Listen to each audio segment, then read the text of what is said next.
Le balado que tu t'apprêtes à écouter, tu peux pas l'entendre ailleurs. C'est une exclusivité. 88.3, c'est fac. Ça part ici.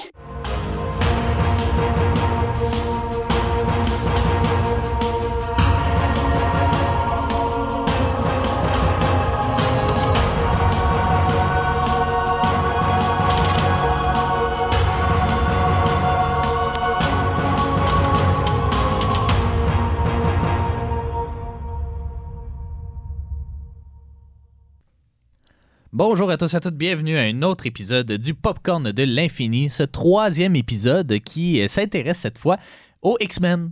Enfin, pas que les deux autres n'étaient pas nécessairement bons, mais là, on rentre dans du stock avec lequel je suis un peu plus familier, l'univers des X-Men. Je pense que tout le monde connaît Wolverine. Je pense qu'on connaît au moins de nom Magneto. On en connaît quand même certains de l'univers, alors que Blade, c'était pas mal. Puis Howard, on n'en parlera pas, là, mais Blade est un peu plus niché, peut-être, comme personnage. Ouais, aussi, on rentre dans le vrai... Pas le vrai, mais on rentre dans l'univers super-héros. Ouais, les gros films blockbusters, en fait, parce que autant Blade a été un succès relativement d'estime, on parle de comme 130 millions de recettes sur un budget de 45, là, c'est quand même très bon. Mais là, les X-Men, on tombe dans du registre de 300 ou 400 millions, je crois. Plus de 300, près de 300 millions de recettes. Là, pour un budget de 75 millions, là, 300 millions, là, ça commence à être un peu de la bombe. Puis c'est là, après ça, qu'on va faire « OK ». Il y a de l'argent à faire avec les films de super-héros. Puis là, ça va s'accélérer là, par la suite au-delà de X-Men. Petit éditorial à 2 scènes pour ce que ça vaut. Mais moi j'ai grandi avec les X-Men. Je me souviens, j'avais 7 ans, je crois, quand c'est sorti. Et puis, je l'ai probablement pas vu au cinéma, mais c'est un film là, que mon père tripait là-dessus. Puis je l'ai vu, je sais pas combien de fois, avec la trilogie de Sam Raimi des Spider-Man. Là, c'était vraiment les deux grosses franchises qui avaient beaucoup de succès. Puis qui étaient vraiment dans mon souvenir, de très bonne qualité. Et j'ai été content de voir que c'est encore de très bonne qualité. Il y a peut-être une partie de nostalgie qui parle, parce que toi, tu ne l'avais pas vu. Là. Moi, je l'avais pas vu. En fait, je suis né après. Puis, c'est pas une raison. Je suis né après, c'est pas une raison, mais j'avais vu peut-être X-Men 2, mais ça fait très longtemps. Puis aussi, la popularité, en fait, on dirait que moi, quand j'ai grandi, il n'y avait pas nécessairement cette popularité-là. J'ai été voir au cinéma Days of Future Past quand il est sorti. J'ai pas trop compris parce que j'avais pas écouté les autres. Ça aide pas. Fait que j'ai pas trippé, puis il y avait pas je chantais pas dans les gens de mon âge un engouement nécessairement. Peut-être qu'il y en a eu, là, mais je l'ai pas senti autant que pour, par exemple, Spider-Man, la trilogie de Sam Raimi. Ça s'écoutait encore. Ouais, c'est parce que pendant longtemps, c'était quasiment la seule option. Là. X-Men, ils ont rarement arrêté, là, parce qu'au-delà de la trilogie qui se termine en 2006, ils ont fait X-Men Origins, qui est un peu risible. Après ça, ils ont embarqué rapidement dans First Class, puis ils ont fait même une quadrologie, là, je pense qu'ils en ont fait 4, de qualité variable. Mais tu sais, Spider-Man, au-delà de Sam Raimi, après 2007, oui, il y a eu Amazing Spider-Man, mais même ça, le buzz n'a pas enlevé. Tu sais, c'est vraiment avec le MCU que là, le deuxième souffle de Spider-Man, c'est vraiment pris. Là. Mais en fait je pense que c'est peut-être un hot take, là, mais je pense que Sony ou Marvel pourrait sortir n'importe quel film avec Spider-Man dedans, peu importe qui le fait. Ça serait quand même un hit. Je pense que oui. Le monde irait le voir. Mais ils ont sorti... S'il est plus qu'un caméo. S'il est plus qu'un caméo, mais tu sais, là, ils ont présenté ils ont essayé de faire des films de vilains, on va en reparler, là, des films de vilains de Spider-Man sans Spider-Man dedans. On s'en fout. Ça n'a pas autant marché, mais... ils sont rares un peu, ces super-héros-là. Tu sais, mettons, l'autre qui me vient en tête, c'est pas mal Batman. Là. Tu sais, je pense que le film soit bon ou pas, les gens vont être au rendez-vous. Ils vont chialer en masse. Mais c'est ça, ils vont être au rendez-vous. Spider-Man, c'est pas mal lui qui a ce statut-là. Tu sais, même les Iron Man... C'est le héros le plus populaire de Marvel. Là. Non, vraiment.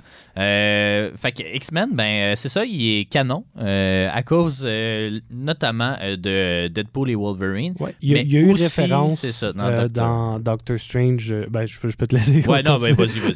Dans Multiverse of Madness, en fait, on a vu le professeur Charles Xavier dans les Illuminati de l'univers. Écoute, j'ai oublié le 838, je pense. Ah, ouais, tout ce lore-là, je le connais pas tant. Ouais, Là. Mais Je dans connais le nom Illuminati. Le deuxième grand univers, il est dans l'équipe des Illuminati, qui sont comme une version secrète des Avengers qui gère un peu la planète, là, selon les comics. Bref.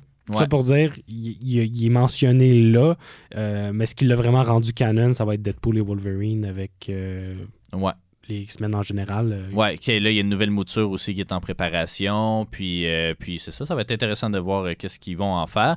Le film sort en 2000, donc on est quand même assez tôt dans le processus, 2 ans après Blade. Et là, c'est ça, c'est vraiment le gros succès. Je vais rentrer dans la fiche technique, mais juste avant, est-ce que tu l'as aimé? Est-ce que tu l'as aimé? On va revenir un peu plus en détail sur nos impressions. C'était pas... Ben, c'était bon, mais c'était pas excellent. Moi, je trouvais ça bon. Je trouvais ça bon, mais je suis resté un peu sur ma faim parce que je trouvais que... je comprends le principe, mais l'histoire puis l'enjeu, pis c'est vraiment vague. Ouais, c'est ça. On va... Quelques plot holes un petit peu. C'est ça. Mais si on parle justement de cette histoire-là, grosso modo, c'est plusieurs histoires en une, mais ultimement, c'est Magneto et sa gang qui veulent, on va dire... pas contrecarrer les problèmes, mais il y a comme un mouvement aux États-Unis. Là, les mutants sont un fait connu dans la population, puis on veut les mettre sur un registre. Essentiellement, le Sénat américain veut les lister. Oui, parce qu'on les trouve dangereux. C'est plus dangereux qu'un fusil, mais pourtant, les États-Unis n'ont pas réglementé les fusils. Là. Je sais même pas s'ils ont le registre, en plus. Je pense oui qu'ils ont un registre des armes à feu, mais c'est ça. En fait, un des arguments utilisés, c'est on a un registre des armes à feu, pourquoi qu'on n'aurait pas de registre de mutants? Parce que c'est plus puissant que l'arme à feu. Mais sauf que les mutants, c'est des êtres humains. En fait, il y a cette partie-là. Ouais. Mais tous les mutants sont généralement pas d'accord avec ça. Mm-hmm. Sauf que tu as des mutants qui se rendent plus du côté de Professeur X, Charles Xavier, qui, lui, est un peu plus pacifiste face à ça. Ouais. Il n'est pas d'accord, mais il veut protéger les humains avec son équipe des X-Men. En fait, je sais pas exactement c'est quoi son but face à la registration qui s'en vient, là, mais son but dans le film, ça va être de stopper Magneto, que lui, il a un plan beaucoup plus sinistre pour l'humanité, qui pense que les Magneto, c'est un personnage qui pense que les mutants sont l'espèce supérieure, donc il y a vraiment... c'est la prochaine étape de l'évolution, puis là, son master plan, c'est de transformer toute la population, mais aussi l'élite, parce que ça tombe bien, à New York, il y a comme un rassemblement de, je sais pas quoi, l'ONU, ou en tout cas de tous les dirigeants du monde. Et puis là, il se dit, on va tous les transformer en mutants. Mais dans le film, il le présente plus comme Magneto qui a peur, parce que là, ça commence sur la Deuxième Guerre mondiale, où est-ce que Magneto a la première apparition de ses pouvoirs, camp de concentration.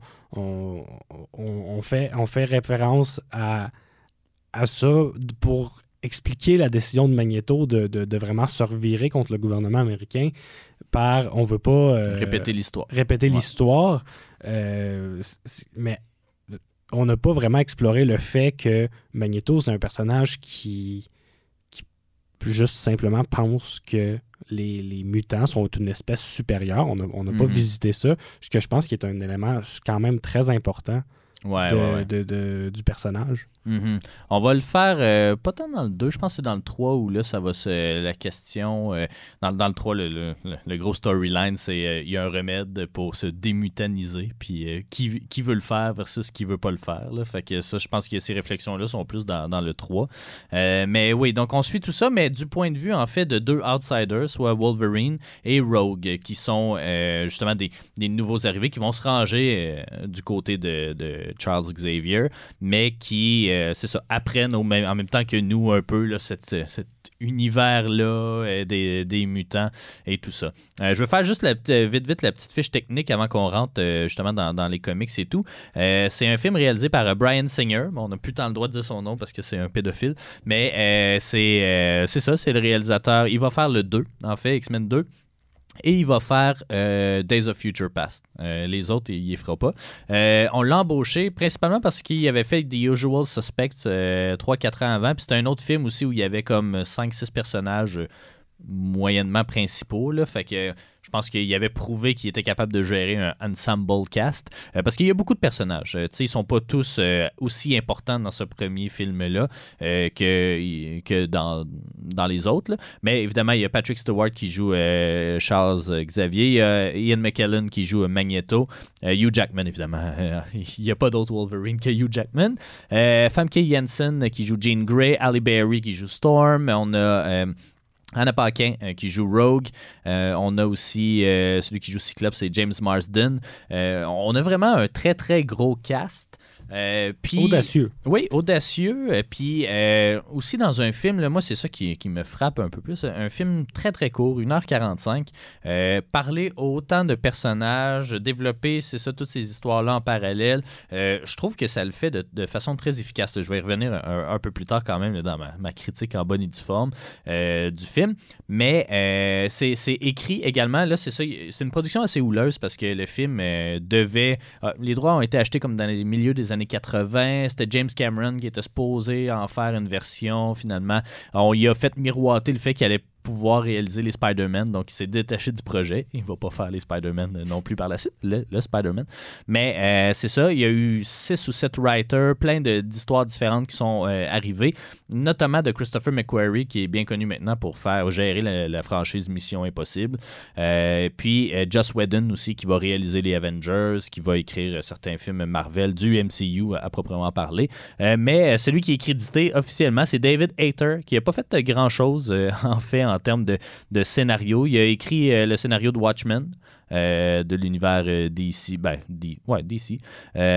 Puis sinon, il a écrit le deuxième, en fait, X-Men. Mais à part ça, il n'a pas fait grand-chose en tant que scénariste. Le Roi Scorpion, le spin-off de la momie que personne n'avait demandé. Donc, c'est ça. C'est pas... c'est un peu surprenant, peut-être, que c'est ça, que ça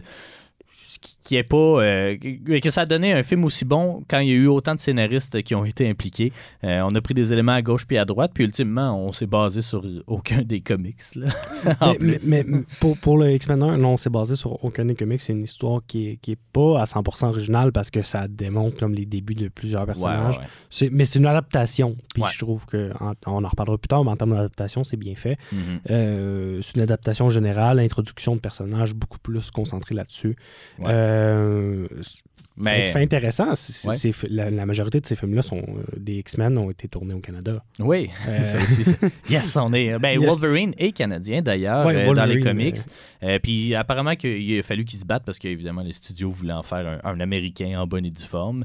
Mais le writer s'est battu puis il a obtenu son droit. On voit même un beau 5$ dans un pot de pourboire. Fait que le Canada est bel et bien à l'écran. Oui, le Canada est à l'écran. En fait, en X-Men 1, on a tourné ça à Toronto. Il y en a certains qu'on a tourné à Montréal. Donc, c'est juste un petit fait intéressant que je voulais apporter là-dessus.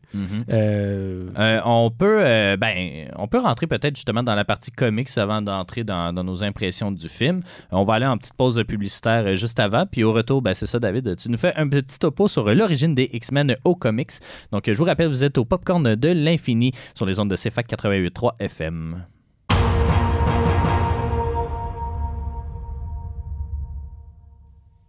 Vous êtes de retour au Popcorn de l'Infini. Et maintenant, David, parle-nous un peu, là, peut-être avant d'entrer dans l'apparition de chacun des personnages, c'est les X-Men en tant qu'équipe, là, ça apparaît quand, ça, dans l'univers Marvel? Ça apparaît en 1963. C'est créé par Stan Lee et Jack Kirby.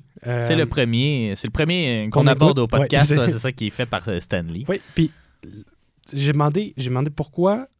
j'ai pas demandé à Stan Lee, là, malheureusement, mais on a demandé à Stan Lee pourquoi créer les X-Men. Puis Stan Lee a répondu que c'était une équipe qui a fait pour parler de tolérance. Puis parler de montrer de la diversité. Donc, il y a vraiment beaucoup de diversité dans les X-Men. On parle pas de...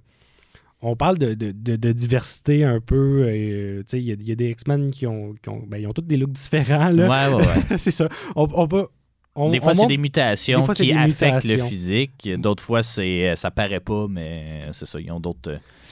Mais son grand but, c'était de démontrer qu'il y avait du bon dans chaque personne. Peu importe de quoi que la personne a l'air, peu importe si elle a l'air d'un alien. Pas grave, il y a du bon dans tout le monde.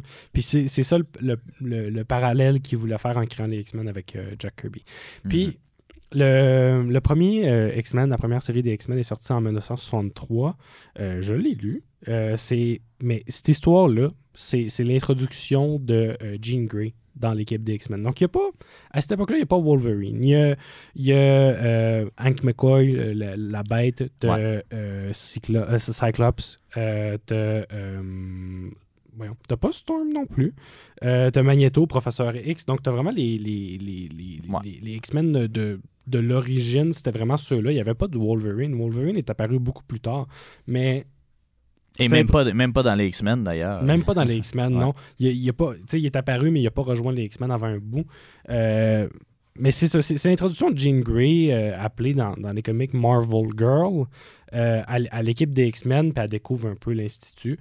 Mais je trouve que l'Institut puis le principe restent le même si c'est pas les mêmes personnages qui rejoignent l'équipe dans le film. Je trouve que l'adaptation se fait bien.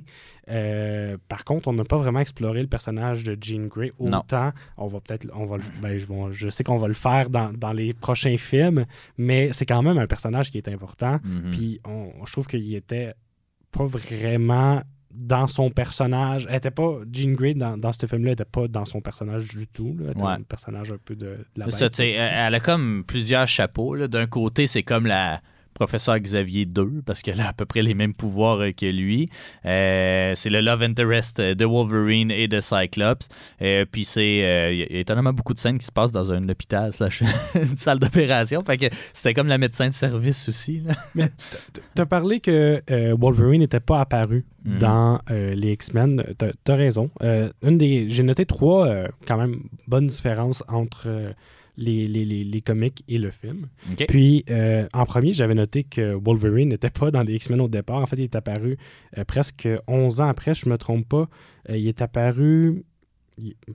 Les X-Men sont apparus en 1963. Wolverine est apparu en 1974. Donc, c'est 11 ans après. Il est apparu, par contre, dans Incredible Hulk, numéro 180, comme un caméo. Okay. Puis, les gens l'ont aimé. En fait, ils l'ont sorti en 1981. Ça, c'est sa vraie première apparition où est-ce qu'il joue un rôle important de Incredible Hulk, toujours.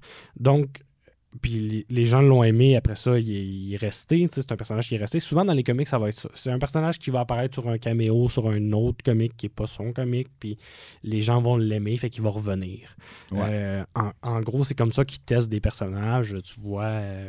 Mais quoi que les X-Men, là, c'est la première fois. Tu sais, Howard the Duck aussi, c'est ça qui est arrivé. Blade, c'est ça. C'est des personnages dans d'autres séries qui finissent par avoir leur série. Là, les X-Men, outre Wolverine...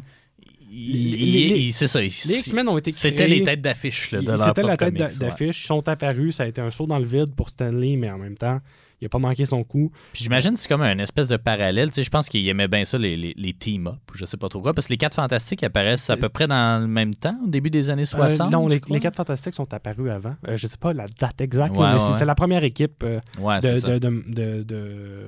Marvel. Puis vraiment... Avec la popularité, j'imagine qu'ils ont voulu faire d'autres équipes. Ils ont voulu faire d'autres équipes, les X-Men, les Avengers, les Eternals. Toutes ces équipes-là. Mais vraiment, la popularité des équipes dans les comics était grandissante. Donc, il n'a pas manqué son coup avec les X-Men. Il savait que ça allait quand même fonctionner. Donc, la deuxième différence, j'avais noté entre les comics et les films, c'est que Wolverine est beaucoup plus petit des comics. On peut dire 5 pieds 3. Souvent, ça va donner que ses ennemis vont le sous-estimer parce qu'il est petit, puis ça va faire en sorte que son combat vraiment plus agressif va les surprendre, puis ça va avoir plus d'impact. Dans le film, on a Hugh Jackman qui est 6 pieds 2. Pas le même style de Wolverine, évidemment. À l'origine, même, c'était supposé, quand le projet était sur la table dans les années 90, c'était Bob Hoskins, que tu connais peut-être pas, là, mais qui lui est justement un plus petit monsieur. C'est lui qui joue Mario dans le film Mario, le live-action de Mario. Bon, okay. Tu sais, lui, c'est ça, il mesure 5 pieds 4, 5 pieds 5, un petit monsieur colérique et tout ça, qui aurait sur le plan physique, mettons, des muscles et tout, je pense pas qu'il aurait été un bon prospect, ou en tout cas pas la même chose que Hugh Jackman est capable de faire. Mais sur le plan, mettons, fidélité au comics, je pense qu'il aurait pu fitter dans cet univers-là. Mais, parce que le fait qu'il est petit, c'est un élément important au personnage, mais c'est pas le seul. Non, c'est ça. J'espère. Parce que je pense que Hugh Jackman relève assez bien le personnage, est capable de l'incarner très bien. D'ailleurs, il y a une raison pourquoi il est revenu dans Deadpool et Wolverine, qu'on n'a pas recasté son rôle. Qu'il y a eu deux spin-offs quasiment. Le seul Wolverine dans tout le MCU, c'est Hugh Jackman. Ça en dit gros. Justement, la joke dans Deadpool et Wolverine, quand ils vont voir un petit Wolverine, c'est à ça que ça fait référence. La troisième grande différence entre les comics et les films, le film, en fait, en général, X-Men qui est sorti en 2000, on a Rogue. Rogue, c'est un personnage qui est apparu dans les Avengers de 1981, le annuel numéro 10. Puis, chose importante qui n'a pas été exploitée dans son personnage, Rogue, en fait, dans le film, on va l'expliquer vite fait, c'est une mutante qui, quand elle touche un humain pas mutant, va simplement mourir, mais quand elle touche un autre mutant, elle va aspirer un peu son pouvoir, pouvoir l'utiliser pendant quelques temps. Bref, mais ça va affaiblir beaucoup les gens à qui elle va le prendre le pouvoir.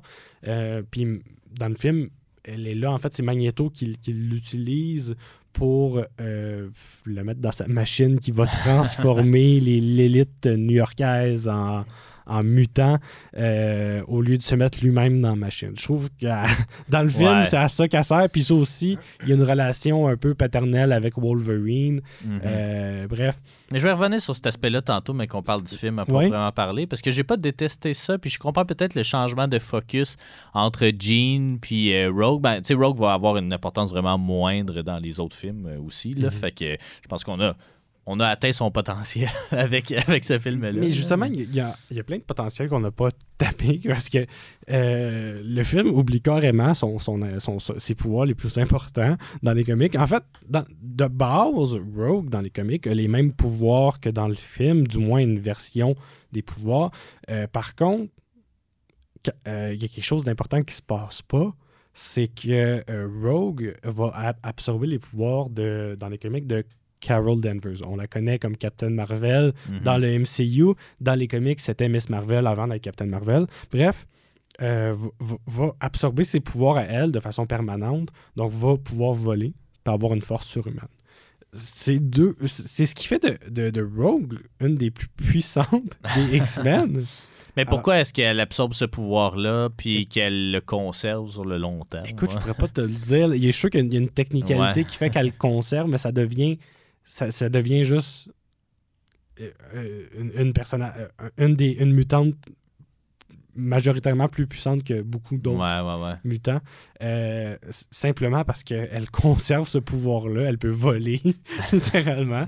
Elle peut avoir une force surhumaine. Donc, on peut avoir, en plus de garder ses pouvoirs originaux, donc on n'a vraiment pas observé ça dans les films. C'est pas du tout une des mutantes les plus puissantes. C'est une des mutantes les plus spécial avec son pouvoir qui a comme une capacité d'affecter les autres mutants, comme Wolverine, il se sent pas bien quand elle aspire son pouvoir. Ben, il n'y a pas grand monde qui peut faire mal à Wolverine, tu sais. Non, c'est quand même... De pas mentionner, on va quand même le dire par principe, le Wolverine, au-delà d'être un petit monsieur, c'est quelqu'un qui a des griffes et surtout qui se guérit aussi, qui a le pouvoir de guérison, qui est quasi invincible, puis même d'immortalité. Sa seule mutation génétique, c'est l'immortalité, c'est le fait qu'il se régénère, parce que,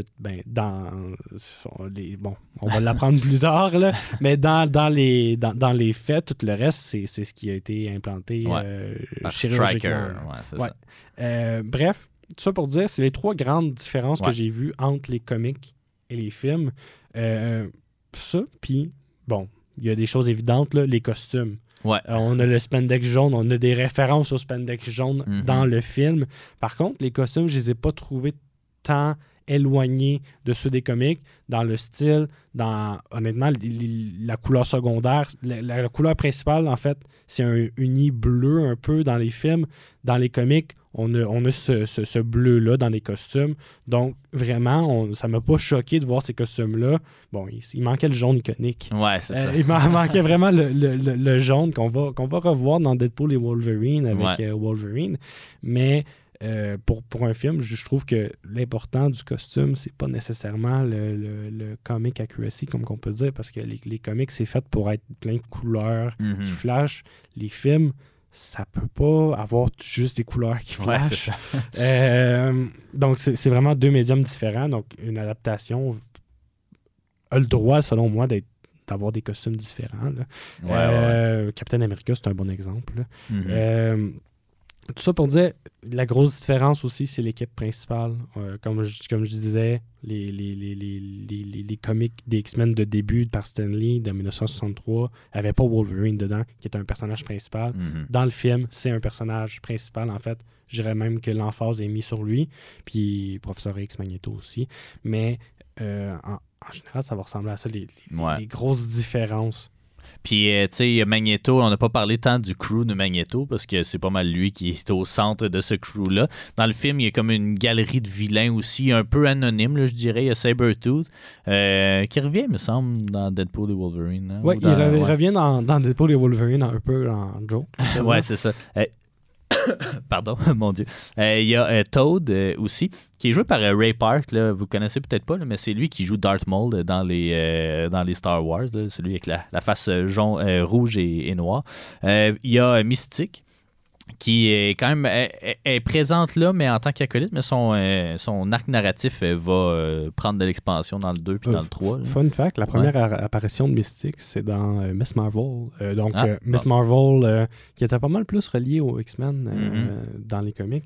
Ouais. Puis Miss Marvel numéro 16. Puis quand je dis Miss Marvel, on pense souvent à Kamala Khan, la série de Marvel qui est sortie, mais dans les comics, avant d'être Kamala Khan, c'était Carol Danvers qui est notre Captain Marvel dans le MCU, sauf elle s'appelait Miss Marvel. Mais je pense que la petite différence entre Captain Marvel et tout, c'est que le DC avait un personnage qui s'appelait Captain Marvel, puis Marvel a acheté les droits de ce personnage-là éventuellement pour pouvoir avoir un personnage qui s'appelle Captain Marvel parce qu'ils trouvaient ça ironique que leur compétiteur principal est un Captain Marvel.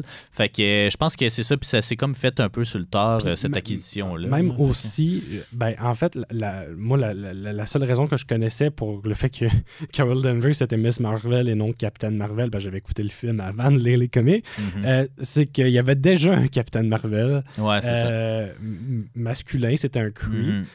C'était un Kree, donc les aliens qui changent de forme, qui s'appelait Mare-Vel. Donc, dans l'époque que j'ai lu, c'était ça. Mais bref, Mystique, c'est apparu dans Miss Marvel numéro 16 en 1978. C'est sa première apparition. Ouais. Puis, il y en a un qui devait être dans le film, mais qui finalement ne l'est pas. C'est Juggernaut, qui va apparaître ailleurs. Je pense que c'est dans le 3, mais en tout cas, qui va jouer quand même un rôle dans Deadpool aussi, le 2, si je ne m'abuse. Deadpool 2. Donc, c'est ça. Il y a quand même une galerie de vilains assez impressionnante. Au niveau des comics, est-ce que tu avais d'autres éléments à rajouter? Outre le fait que, comme on l'a dit, c'est ça, c'est pas basé sur une storyline officielle, même si les origin stories sont pas mal assez fidèles à celles... Je dirais que les personnages sont quand même généralement fidèles pour ce film-là, parce qu'après ça, on va voir que ça va un peu de clos. Quand on parle de Professeur X puis Magneto, je crois que les représentations dans le film, les adaptations sont assez fidèles. Storm, je trouve que dans le film, on l'a pas exploré tant que ça. Non. Storm est apparu en 1975 dans Giant Size X-Men, fun fact. C'est là que Wolverine a rejoint les X-Men, donc en 1975, un an après sa création.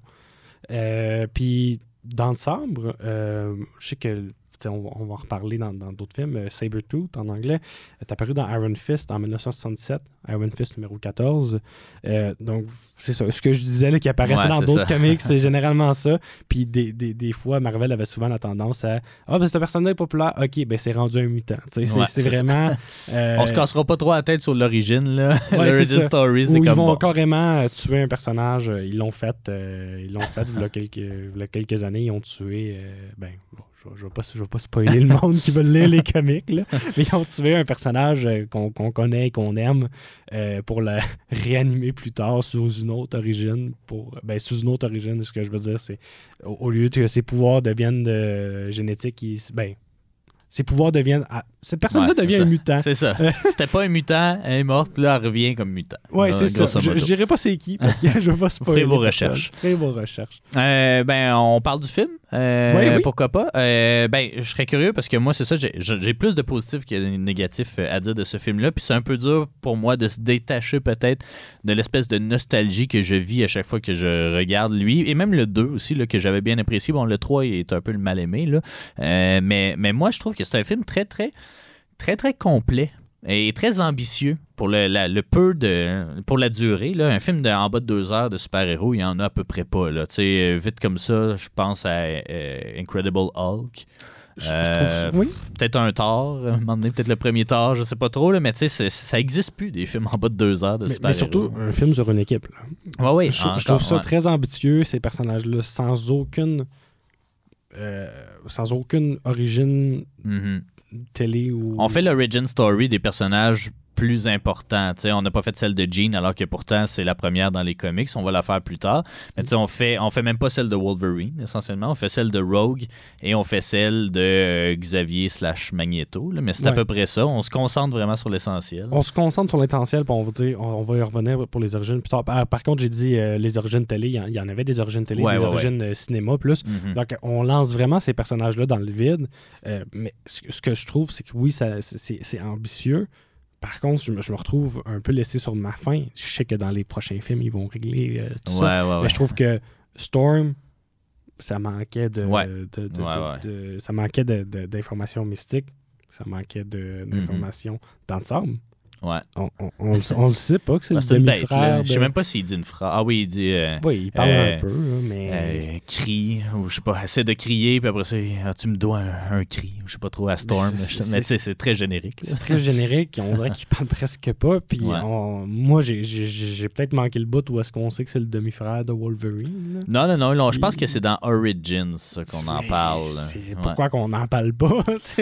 Parce que ça commence à faire beaucoup. Non, mais c'est juste comme, hey, c'est mon demi-frère qui essaie de me tuer. Mais non, là, il n'y a même pas mention de ça. Non, pas du tout. Mais je verrai bien comment il gère ça plus tard. Là, mais... Ouais. Mais tu sais, moi, je vais te dire un peu pourquoi pourquoi je dis que c'est un film complet. Justement, oui, c'est ça, la durée, l'efficacité du récit et tout, mais je trouve vraiment qu'il y a quelque chose de... Ils ont réussi sur plusieurs points. Le casting...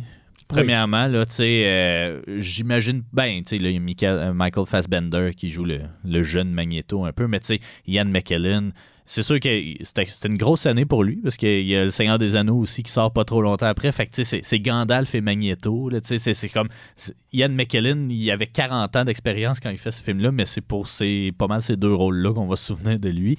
Patrick Stewart, je pense... Il n'y a pas d'autre Charles Xavier dans ma tête que Patrick Stewart. James McAvoy, j'ai rien contre sa performance, mais je suis comme, il y a le physique de l'emploi. Puis tu sais, la relation entre ces deux-là aussi, qui dans le film, les deux sont pas british, mais dans la vie, c'est 2 acteurs britanniques qui ont beaucoup de vécu. C'est des amis dans la vie aussi. Puis moi, le fait intéressant, tu sais, j'aime leur rivalité. Tu sais, ils sont à la tête un peu de 2 équipes. Mais ultimement, c'est jamais vraiment eux qui se battent. Là. Magneto un peu plus que Charles Xavier, mais tu sais, ils sont toujours comme... Ils lancent l'équipe dans le vide, ils sont comme allez vous battre en notre nom. C'est le principe d'envoyer des mutants. Juste prendre des mutants dans une école, puis les envoyer de faire une équipe 2 autres, puis les envoyer dans plein de dangers. C'est abordé justement ce sujet-là des comics, mais je trouve ça irresponsable. Non, ça l'est, mais tu sais, j'aime leur dynamique à eux. Tu sais, j'ai pas d'autres exemples qui me viennent en tête, là, mais tu sais, des vilains, tu sais, des anciens amis qui sont rendus ennemis. Je trouve que, tu sais, c'est des principes, sont ennemis aussi sur des principes idéologiques, là, on s'entend, là. Puis, tu sais, apparemment que, je sais pas si c'est le cas vraiment pour les comics, mais pour le film, le réalisateur, il a approché ça un peu comme Martin Luther King puis Malcolm X dans la lutte des droits civiques, c'est-à-dire que les deux veulent la même chose, c'est-à-dire une certaine reconnaissance de la diversité, des mutants comme une race qui se peut, puis tout ça. Mais la façon d'obtenir ça est pas la même. D'un côté, c'est pacifiste, même s'ils se battent pareil, les X-Men. Puis de l'autre côté, c'est très révolutionnaire, ou c'est très dans on va les attaquer, ou c'est ça, c'est très antagonisant. Puis j'aime un peu, c'est ça. Puis à la fin du film, ils se retrouvent. Bon, évidemment, léger spoiler, mais ça ne durera pas. Là. Mais Magneto est en prison. Puis il continue quand même à se voir. Il y a quelque chose de vraiment cool dans ça. Puis moi, ce que je déplore souvent dans les films Marvel, c'est que les vilains sont toujours un peu anonymes. Ils sont là pour un film, on les oublie, sauf exception là, de Thanos, de Loki. Il y en a des bons vilains, mais en fait, ultimement, je les trouve toujours un peu anonymes. Puis celui-là, je trouve tellement qu'il est intéressant. Puis la dynamique entre le héros, même si le focus est un peu plus sur Wolverine, mais entre le héros et le vilain, cette dynamique-là où ils interagissent, puis agree to disagree, mais ils vont toujours disagree. Là, mais j'aime ça, cette dynamique-là. Mais je pense que la dynamique de l'amitié est intéressante. Par contre, le vilain anonyme, en fait, ce que je trouve avec Marvel, c'est que le vilain a toujours l'impression, je trouve, là, toujours l'impression d'avoir raison selon son point de vue. Mm-hmm. Puis on avait beaucoup ça. Là, je vais peut-être aller un peu loin, là, mais vas-y. Jusqu'à dans Gardiens de la Galaxie volume 3, là, où est-ce qu'on avait vraiment un vilain haïssable, là, le grand évolutionnaire, là, qui est vraiment haïssable.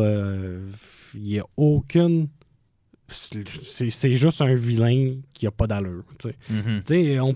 Thanos, il peut se dire qu'il essaie de rétablir l'équilibre, puis tout ça, puis le grand évolutionnaire que lui... C'est quelqu'un d'haïssable, il y a des motivations haïssables. Je trouve que c'était rafraîchissant. Mais dans le cas des X-Men, ce qui fait vraiment un bon vilain, c'est vraiment la relation avec Professeur X puis Magneto, c'était des amis. Puis on peut même dire que c'est encore des amis. Oui, c'est encore des amis. C'est encore des amis et Professeur X tient à Magneto, mais je comprends pas pourquoi. Il espère pouvoir. C'est ça, pas le changer, mais changer sa façon de penser. On verra dans les autres si ça se passe ou pas. Mais j'aime aussi que dans les 3 films, Magneto est là, puis il joue un peu l'antagoniste, même si son rôle passe de antagoniste principal à antagoniste secondaire, mettons, pour le 2e. Après ça, pour le 3e, il redevient un peu le principal. Mais j'aime ça. À part Spider-Man, qui l'ont fait un peu avec Green Goblin, habituellement, les vilains c'est un one-time deal, puis après ça, on passe au prochain vilain. J'aime ça, ce petit arc-là. C'est un style très comique d'avoir un vilain qui revient. Ouais. Les Avengers, c'est supposé être Ultron. Ouais. Tout ça. Ils sont supposés revenir, ils l'ont pas fait. Mais avec les X-Men, on peut voir, là, on va reparler plus dans les prochains films, on peut voir que les vilains sont réutilisés. Puis ça, c'est très comique. C'est très... Je trouve que aussi Fox, dans leur façon de faire des films... parce que c'est Fox qui a produit la saga des X-Men. Je trouve que dans leur façon de faire des films, ils ont une approche très comique. Puis je dis pas qu'ils se basent, que pour eux c'est important d'être accurate ou de se baser sur un comique nécessairement. C'est dans leur façon de faire le film. Tu sais, faire apparaître Wolverine dans un film qui n'a pas d'affaires dedans, ça va arriver, on va en reparler. Ouais. Dans un film qui n'a pas d'affaires dedans, c'est une chose très comique. Juste pour vendre plus de films, de faire apparaître un personnage qui est aimé, c'est arrivé dans les comics. Même s'il n'y a pas d'affaires là, on fait apparaître un personnage juste pour faire plus de ventes. C'est très style comique. Fait que, je trouve que Fox l'avait, ce point de vue-là. Mais des fois, ils ont manqué. Ouais, c'est ça. Quand je dis complet aussi, c'est que je trouve qu'il y a une certaine profondeur scénaristique. Mettons, juste... le rapprochement, je ne sais pas s'ils le font vraiment dans les comics ou pas, mais comme la situation des mutants et des Juifs de la Deuxième Guerre mondiale, là, ou n'importe quel mouvement de ségrégation sociale qui est présent. Je trouve que ce rapprochement-là est bien fait dans le film. Ils ne pourront pas le faire à l'infini parce qu'à un moment donné, Magneto n'aura pas 115 ans. S'il vient des camps de concentration puis qu'en 2020, il est encore là puis encore du gaz pour se battre. Mais bref, je trouve que c'est un parallèle qui est facile à faire, mais que tout le monde va catcher. Là, que rapidement, tu vas te mettre du bord des mutants puis comme de leur situation. Même si je suis pas sûr que les comics vont un peu plus loin peut-être dans la responsabilité que les mutants peuvent avoir envers leur pouvoir. Ils vont aller plus loin dans vraiment que c'est pendant longtemps dans l'univers Marvel, c'est considéré comme des citoyens de seconde classe. Ils vont avoir des combats, plus de combats juridiques, tout ça. Ils vont en avoir. Mais tu sais, je trouve que ce parallèle-là est quand même assez intéressant, puis met quand même assez vite la table, justement, par rapport à où on se positionne, parce que ultimement, c'est ça l'ennemi. c'est les mutants versus les humains, et pas juste les bons mutants versus les mauvais mutants. Là, fait que ça, je trouve ça quand même assez intéressant. Puis le troisième truc que j'aime bien, c'est cette relation un peu père-fille-là qu'il y a entre Wolverine et Rogue, deux semi-outsiders qui pourront jamais pleinement s'intégrer, je crois, aux X-Men. Wolverine parce que c'est un loner, parce que ultimement, il est plus en quête identitaire qu'autre chose, là, puis il aime bien sa liberté. C'est un peu un redneck, là, on s'entend. Fait qu'il aime bien un peu cette liberté-là, même si il va toujours finir par se joindre un peu aux X-Men. Puis de l'autre côté, c'est Rogue. C'est comme le mutant le plus... un des mutants les plus... je sais pas reclus, mais renfermée sur elle-même parce qu'elle peut pas toucher à d'autres mutants. Il y a cet isolement-là qu'elle vit avec. C'est ça, elle peut pas rien faire. Puis dans le deuxième, elle va devenir un peu un love interest avec Iceman, justement. Puis il y a cette relation. C'est un semi-coming of age d'une certaine façon parce qu'il a l'air d'avoir des rapprochements un peu entre les mutations et la puberté là, qui font aussi un petit peu là, mais qui vont le faire aussi dans d'autres films X-Men. Mais bref, si je reviens à l'histoire parfaite, je trouvais ça quand même touchant qu'on aille un peu dans cette émotion-là. Là, puis il y a d'autres films Marvel qui l'ont fait. Mettons, l'espèce de mentorat entre Tony Stark puis Tom Holland, en tout cas le Peter Parker du MCU. Même ils vont le refaire dans Logan. C'est tellement une belle figure paternelle qu'ils vont le faire plus qu'une fois avec Wolverine. Je trouve que... Je pense que c'est un rôle que Hugh Jackman est capable de relever. Ouais. Puis tu sais, ultimement, ça me ramène un peu à l'époque, je crois, où les films de super-héros avaient plus de choses à prouver que maintenant. Tu sais, où maintenant, on dirait qu'ils prennent un peu... Sans dire qu'ils prennent leur public pour acquis, mais tu sais qu'ils savent que, OK, au minimum, on fait 200 millions avec ce film-là, juste par les fans qui viennent voir toutes nos affaires. Après ça, tu sais, comment parler au grand public pour faire un événement comme Endgame ou, tu sais, que là, ils essaient de faire avec Doctor Doom, des affaires de même, tu sais. Mais ça me ramène, c'est ça, à cette époque-là où comme les films de super-héros n'étaient pas nécessairement dans les bonnes grâces, ils n'étaient pas détestés, mais c'était comme, montrez-nous ce que vous avez, puis on va vous dire si on aime ça ou pas. Puis tu sais, j'ai l'impression que ça les forçait à faire un peu moins de paresse de super-héros. Tu sais, Deadpool et Wolverine, autant c'est divertissant, autant je trouve qu'il y a plusieurs paresses parce qu'on fait juste faire, on va vous lancer plein de caméos au visage pour créer l'espèce de facteur cool du film, mais ultimement, ce film-là, il tient pas à grand-chose à mon sens. Fait que, tu sais, là, ici, il y a des réflexions plus profondes, tu sais, que je retrouve pas nécessairement quand je regarde Ant-Man ou quand je regarde même les Gardiens de la Galaxie. Mais en fait, il y a un changement de style d'histoire qu'on raconte, juste un style d'humour. Ouais. Quand on parle des films que Fox a fait, on n'a pas le même humour que les films que Marvel font. Disney a fini par racheter Fox, ce qui a donné Deadpool et Wolverine. Mais avant ça, tu sais, c'était pas le même style d'humour qu'on avait dans les X-Men parce qu'il y en avait moins. C'était moins pris comme une joke. Ouais. Là, on a un problème avec les super-héros qu'on prend la majorité de nos héros comme des jokes. Ouais.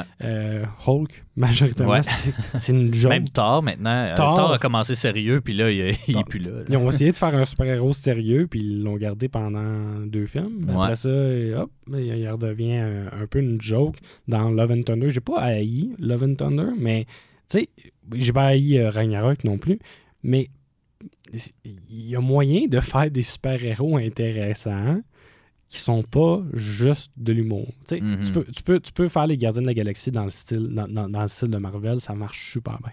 Ouais. Tu peux faire Spider-Man dans le style de Marvel, ça marche super bien. De Marvel, quand je dis style de Marvel, le style de Marvel Cinematic Universe présentement. Là. Mais tu peux pas faire... Tu peux pas faire juste ça. Tu peux pas faire les... Tu peux faire les 4 Fantastiques dans ce style-là, mais tu peux pas faire les X-Men dans ce style-là, je trouve. Puis Puis à l'inverse, on dirait que DC, c'est le contraire. Là. C'est comme c'est juste des films sérieux. Là. C'est jamais léger. Là. C'est toujours, il fait noir dans les films DC. Les thématiques sont lourdes. Là. C'est comme, je trouve que Marvel manque de thématiques lourdes. Puis on regarde le changement se passe depuis la création du MCU en 2008. Là. C'est vraiment que là, le changement s'est fait. Parce que, tu sais, la trilogie de Spider-Man de Sam Raimi, il n'y a pas ce facteur humour-là, même que je trouve ce Spider-Man-là, personnellement, pas si drôle que ça. Ouais, il y en a un petit peu d'humour, mais plus dans le 3, je crois. Plus vers la fin, mais quand on parle de Spider-Man 1 qui est sorti en 2002, je pense que New York n'avait pas la tête à rire. Non. D'autant plus qu'il a fallu qu'on coupe une certaine scène qui se déroulait dans une certaine tour gratte-ciel. Je pense que, comme... Justement, c'était en mode deuil, puis même là, je diverge un peu, là, mais même dans les comics, je pense que l'univers Marvel a réagi au 11 septembre. D'ailleurs, pour l'épisode de quand on va regarder le Spider-Man de Sam Raimi 1, je vais justement explorer ça plus en détail. Mais la réaction de l'univers Marvel face au 11 septembre, généralement, la réaction de la population, c'est « Vous étiez où? » Donc vraiment, toute cette tragédie-là et comment ça l'a impacté le cinéma, après ça, comment ça l'a changé vers 2008 pour devenir un peu des films drôles et légers. Non, c'est ça. Ça va être le fun d'observer ça. Oui, exact. Je termine vite avec mes fun facts, puis après ça, on va aller avec l'octroi de nos popcorn. Juste terminer un peu sur mes opinions, il y a quand même 2 plot holes assez importants, je crois, dans le film. Cette espèce de machine-là qui transforme des humains en mutants. On n'explique pas trop comment elle marche, d'où elle vient. C'est ça, tu sais. Ça, c'est quand même un gros morceau, mais en même temps, mettons qu'on accepte le fait que ça se peut, ça devient un mécanisme quand même correct. Mais c'est un gros plot hole de comme, tu sais, il manquait un peu de substance. Mais je pense que Jean l'explique à un moment donné. Que ça provoque des mutations. Comment, là, c'est ça. Puis pourquoi il faut avoir les 2 mains dessus pour que ça provoque les mutations? Pourquoi il y a besoin de magnétisme dans cette machine? C'est ça. C'est-tu un IRM? C'est quoi? C'est ça. C'est ça. Il y a un gros flou là-dessus. Puis, le deuxième est un peu con, là, mais quand on s'attarde un petit peu à y penser, à un certain moment, Charles Xavier, il s'effondre dans le cérébro. Puis, il nous fait comprendre que c'est le seul qui peut comme rentrer dans le cérébro. Puis, c'est reconnaissance oculaire. Mais comme il s'effondre là parce qu'on l'a comme empoisonné. Puis la scène d'après, il est à l'hôpital. Qui a remarqué qu'il était là, puis comment ils ont fait pour ouvrir la porte, puis il venir en aide. C'est un petit plot hole, mais j'étais comme... Moi, je pense que c'est Mystique qui est venu juste pour ouvrir la porte. Ouais, c'est ça. C'est penché à changer son nom. Mais bref, c'est ça. Puis je termine vite avec en rafale des petits trivia. C'était Russell Crowe qui était supposé jouer Wolverine aussi. Il pouvait pas parce qu'il faisait comme gladiateur en même temps, puis ça l'intéressait pas tant. Fait qu'il a suggéré Hugh Jackman, qui est un acteur inconnu à l'époque.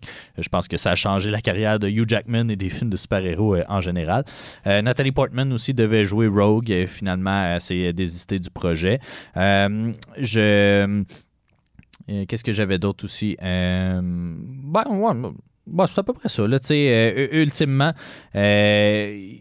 les critiques ou le ressenti à l'époque, c'était que c'était un bon film, mais qu'on n'expliquait pas assez le pouvoir de chacun, ce qui est un peu peut-être ton ressenti ou ta déception par rapport à d'autres personnages intéressants. Je pense que Storm, c'est jamais mentionné d'où est-ce que ça vient. Il y avait ils ont filmé, en fait, mais ils ont enlevé dans le but que l'histoire avance plus vite, ce qui est... Je peux comprendre la décision. Est-ce que c'était la bonne décision? Je sais pas.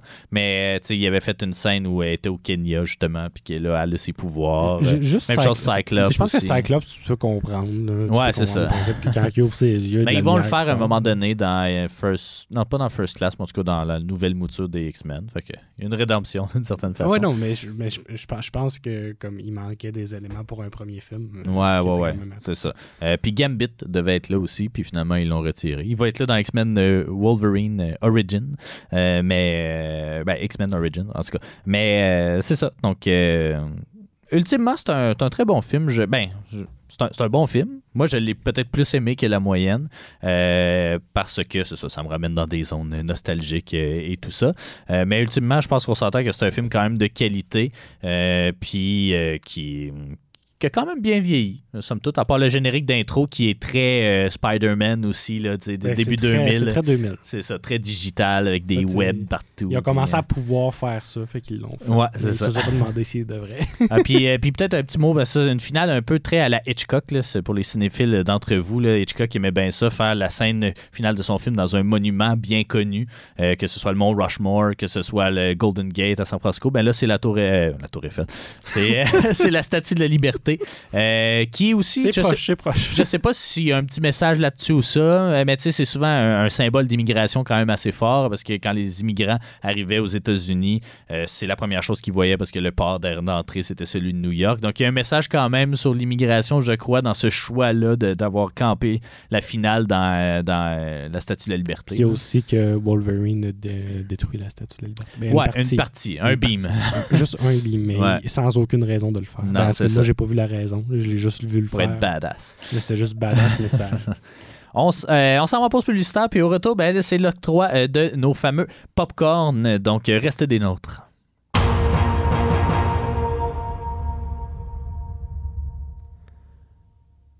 Vous êtes de retour au Popcorn de l'Infini et c'est le moment d'octroyer nos fameux popcorn de l'Infini, encore une fois, à ce film-là. Rappelle-nous, David, c'est quoi les 6 catégories, les 6 thématiques des popcorn? On a un système de popcorn assez compliqué, merci, mais c'est le fun. Ouais. On a premièrement le popcorn de l'espace. Puis le popcorn de l'espace, c'est simple. Ça n'arrive pas rapport avec l'espace, mais est-ce que ça a une importance avec le MCU? Quel espace ça prend dans le MCU? C'est comme ça qu'on va s'en rappeler. Ouais. Ce popcorn-là, pour l'avoir, il faut avoir une importance avec le MCU. Est-ce que, j'allais dire Deadpool et Wolverine, est-ce que X-Men a une grande importance avec le MCU? C'est dur à dire parce que j'ai le goût de te dire non, parce qu'ultimement, il était canon très, très tard.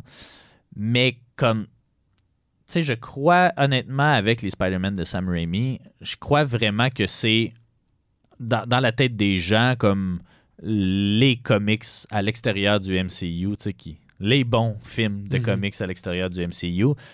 Puis il y a très peu de super-héros dont on se souvient comme Wolverine. T'sais, il a tellement été marquant, puis là, il devient marquant. Je ne sais pas ça va être quoi son importance dans la nouvelle mouture des X-Men, dans Deadpool 4 ou je sais pas trop quoi. Je sais pas quelle importance, parce que Hugh Jackman, ça fait comme 2 fois qu'il prend comme sa retraite de Wolverine, puis il revient à chaque fois. Il ne pourra pas toujours être cut à 70 ans. Mais tu sais, moi, c'est le fait que ce popcorn-là, je le donnerais au Spider-Man de Sam Raimi, mais je le donnerais pas au X-Men. Puis la seule et unique raison, c'est que Wolverine n'a pas, à ce jour, pas encore été dans l'univers 616 du MCU. Et donc, même si c'est un personnage important qui est dans des films produits par Marvel, qui est dans des films qui font partie de l'univers cinématique Marvel, lui n'a jamais voyagé à l'univers cinématique Marvel. Même son variant n'a pas été dans l'univers cinématique Marvel. Ouais. Alors, selon moi, ne devrait pas avoir. Je vais y aller selon l'opinion de l'expert. mais peut-être qu'éventuellement, ce sera peut-être qu'éventuellement, à changer. Ça va être à changer parce que je doute qu'éventuellement, ils vont rapporter Hugh Jackman, comme Deadpool l'a dit. Ou peut-être d'autres. Patrick Stewart est revenu. Patrick Stewart est revenu. Je pense que ça a quand même un impact. En fait, je donnerais un demi-popcorn. Un demi-popcorn. Un demi-popcorn, mais juste... C'est vrai qu'on peut. Juste X-Men 1 parce que ça a juste introduit des personnages qui ont tellement eu un impact important.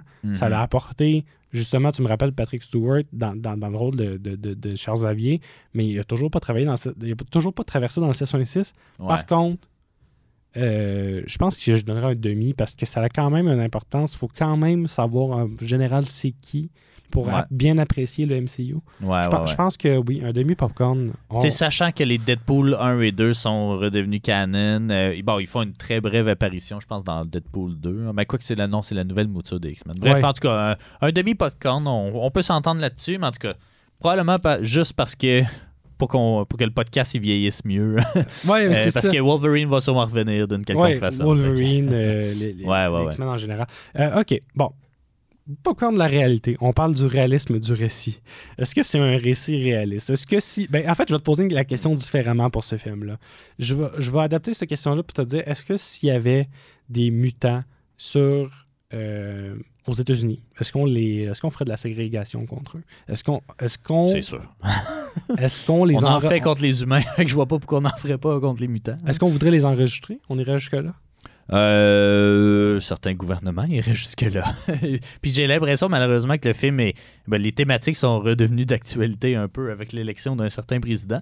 Puis, tu sais, la seule chose qui me fait douter sur le réalisme du film, c'est cette espèce de machine-là, justement, qui...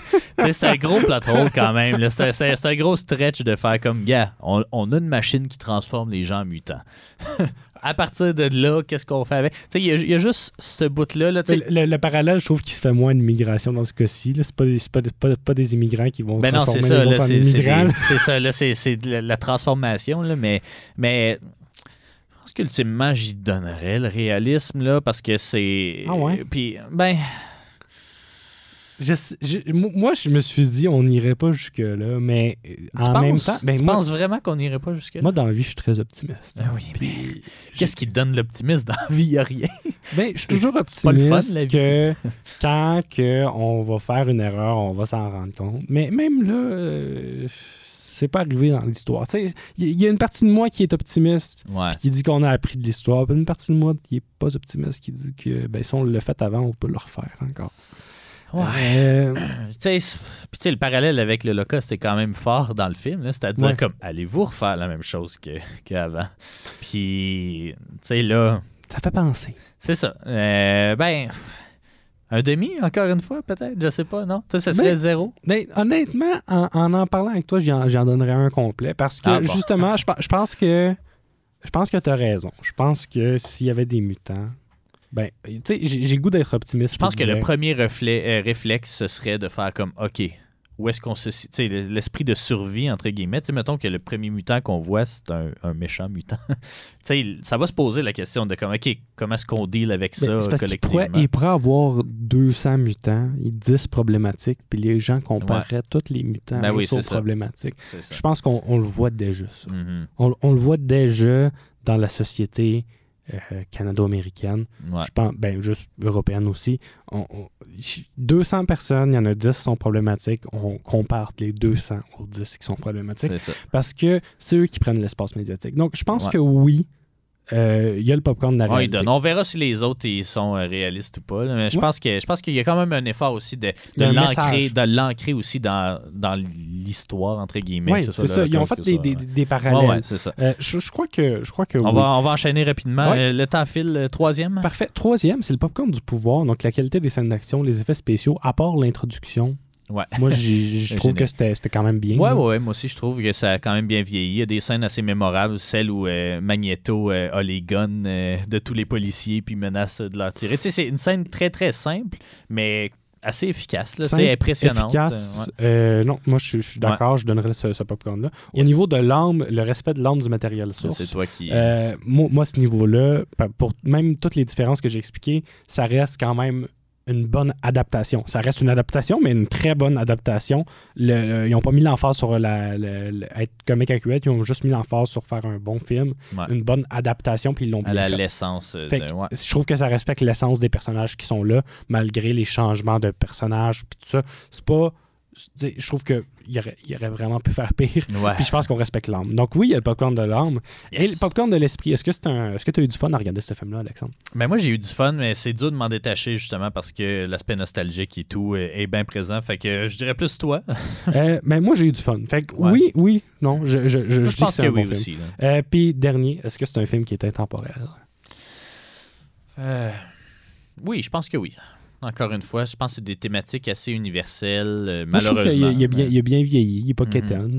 Non, c'est ça. Puis, non, mais t'as des films qui vieillissent, qui deviennent quétaines. Ouais. The Doc, non, c'est ça. Mais tu sais, je pense pas qu'il y en a une tonne qui vont mal vieillir. Mais tu sais, même dans les thématiques fondamentales, je pense que dans 20 ans ou 40 ans, on va encore comprendre ces thématiques. Fait que c'est le film présentement qu'on a le plus gros score de popcorn. 5,5 sur 6. Je sais pas si tu voulais qu'on fasse le tier list vite fait. Vite fait. Je pense qu'on va s'entendre aussi sur l'ordre. Question rapide. Pour l'ordre, est-ce que tu as aimé plus X-Men que Howard the Duck? Eh oui.